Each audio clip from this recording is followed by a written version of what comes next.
南韩电信商为了帮 5G 商用服务暖身，打造虚拟喷火龙飞进棒球场，让 2.2 万名球迷超惊喜。球赛还没开始，已因为结合 5G 和 AR 技术的飞龙炒热气氛。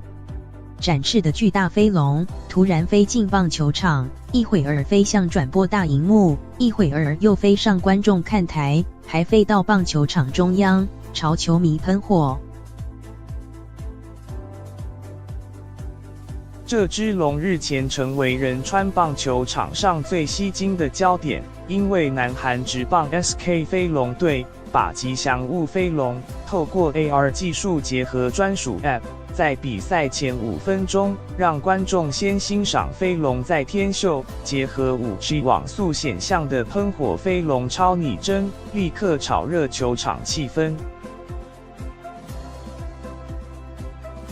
电信业者就算没有亲身到棒球场，也能在假想空间和其他参与者一起看棒球，为赛事应援，是能提供这样的服务。南韩即将在下个月进入 5G 时代，电信商也透过球赛试水温，除了 SK 推出 5G 虚拟飞龙， LG 也预备让民众就算在家也像置身棒球场。